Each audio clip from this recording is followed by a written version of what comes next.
Stress touches many people and can have an effect on the brain, which changes people's capability to be their real selves. Stress has an impact on the developing brain and the day-to-day lives of teens. It can cause nervousness, fear, and worrying in the adolescent affected by it. Stress affects the brain, which then affects how they feel and behave. Anxiety is a normal part of growing up, but if they have developed a disorder, teens will experience fear, nervousness, and shyness for most of their lives. The effects of anxiety on the body and brain. Stress happens because a part of your brain, the amygdala, thinks that it needs to protect you. All your body and brain wants is to keep you safe. When there's nothing to flee or nothing to fight, there's nothing to burn the neurochemical fuel that is going through the body. The fuel builds up, and that's why stress feels the way it does. The fight or flight response. Imagine you live in a world surrounded by predators. You're walking along and suddenly an angry tiger stands right in front of you. What do? Without your fight or flight system, you'd probably do nothing. You'd be unable to fear the tiger, so you wouldn't know what to do. Even if you did, you'd have nothing helping you. It would be like getting into a fight but being unable to use much strength or respond very quickly. That's why you have a fight or flight response.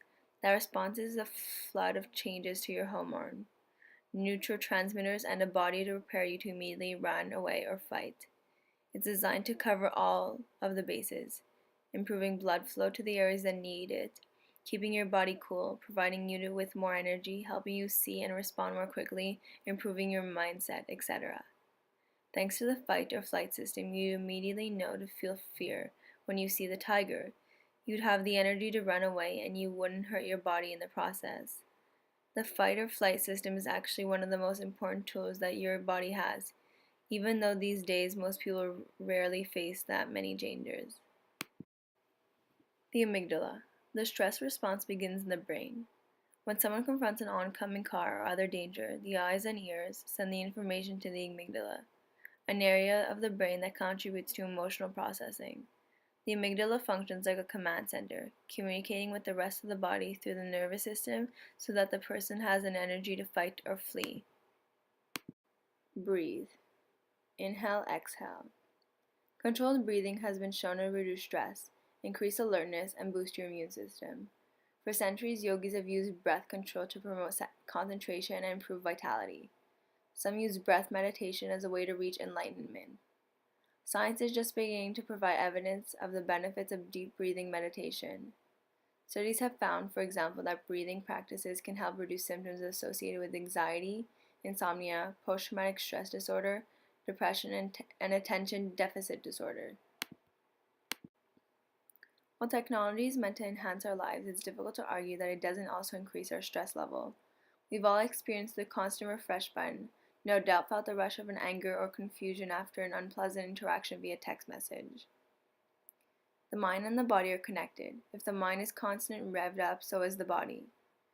Do you ever feel a spurt of anxiety when a negative image or a message pops into existence in your Facebook feed?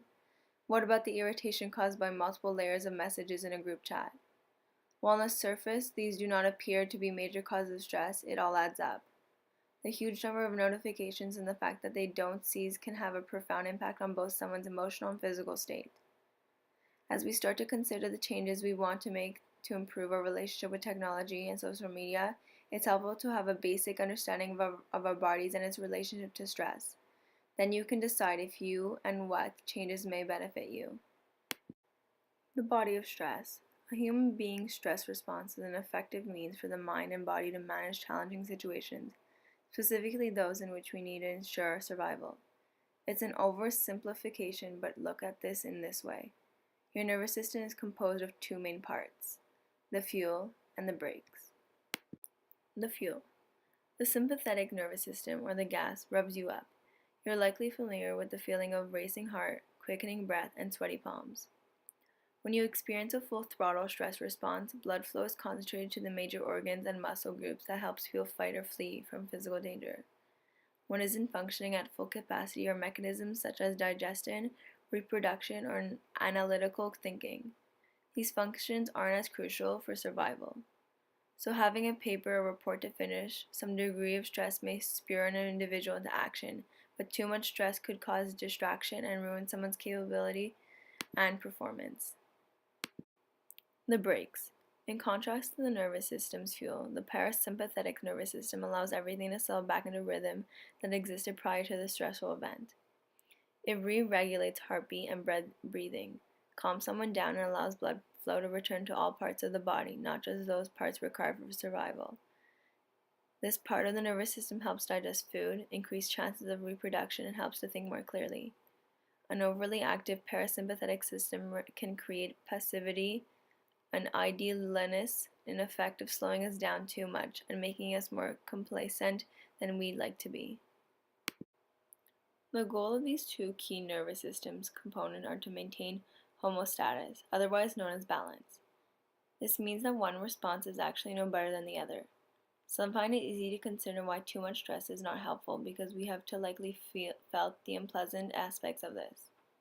But we don't want to be too relaxed either.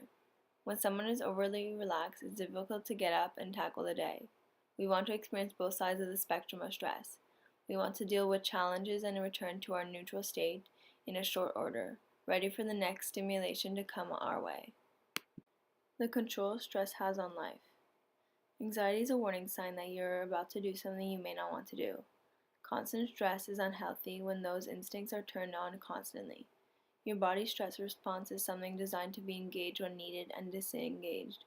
Constant anxiety keeps us alert and on edge all the time. Long-term effects of stress. Your body's stress response is perfect in the short term, but damaging if it goes on for weeks or years. Raised levels of cortisol for prolonged periods can damp down your immune system and decrease the number of brain cells, so impairing your memory. It can also affect your blood pressure and the fats in your blood, making it more likely you will have a heart attack or stroke. Cortisol has been shown to damage and kill cells in the hippocampus, the brain area responsible for your memory. And there is a robust evidence that chronic stress can cause premature brain aging. Without cortisol, you would die, but too much of it is not a good thing. It seems it makes your brain more vulnerable to damage such as strokes, aging, and stressful events. Effects on a social life. Stress can have an effect on all aspects of life, especially someone's social life, and can create social stress. People who are most affected by it are children and teens. Kids with social stress disorders have an excessive and persistent fear of social and performance situations, such as school, parties, athletic activities, and more. They are extremely worried that they may do something embarrassing or others will think badly of them. These children constantly feel on stage, which can lead to a great deal of self-consciousness, distress, and avoidance. Some children are only afraid of speaking or performing in public, while others fear and avoid a wide range of social situations. Finally, being a shy or quiet child is not the same as having a social anxiety disorder. Stress controls the brain and the body of a teenager, which can affect them every single day and later on in life. Stress is constant. It affects someone's daily life and happiness.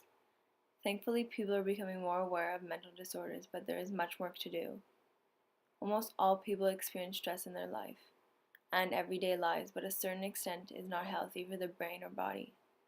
But people need to understand that moments of stress are just speed bumps in the road. They may slow one down, but should never and will never stop one from living the life they want for themselves. Thank you so much.